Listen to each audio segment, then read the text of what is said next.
Christine and Maurice, Times Square security is something the NYPD trains for constantly and with great intensity. There's a special squad located there, and they have all the latest weapons and technology. But this horrible incident will give the agency much to study. NYPD cop cars racing down the street at breakneck speed in a lightning-fast response to the horrific incident in Times Square, one of the most well-protected areas on the planet. But despite the intense security, a car was able to mow down nearly 24 pedestrians, killing one. There is no indication that this was an act of terrorism.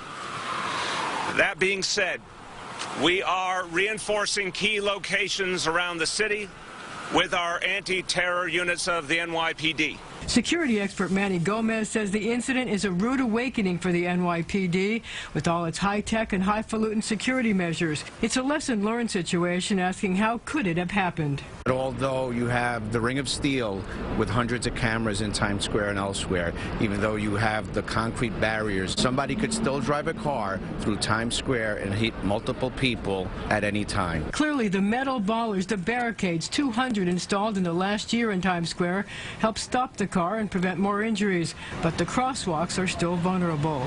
Gomez says the NYPD could take measures to make the crosswalks safer, but they would severely impact what is already a traffic nightmare there. The big question is whether the NYPD thinks it's feasible. Traffic in Times Square is a hot mess as it is. Can they put up anything like movable gates or movable barriers at the crosswalk? Absolutely, but then we have to be ready for infinitely more traffic, infinitely more scrutiny. Sadly, Gomez says cops aren't the only ones who are minutely reviewing what happened.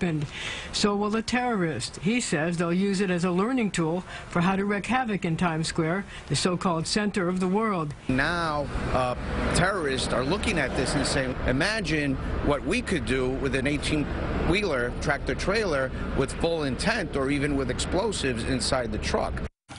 Well, right now, the NYPD is going to embark on what they call an after-incident assessment to see if there are any next steps. But I can tell you one thing. After the mayor and the police commissioner left, John Miller, the NYPD's intelligence and counterintelligence chief, was still nosing around. And I'm sure he's going to have a lot more to say in the days and weeks. So challenging. No doubt. Yes, Marcia, thank you. Thank you.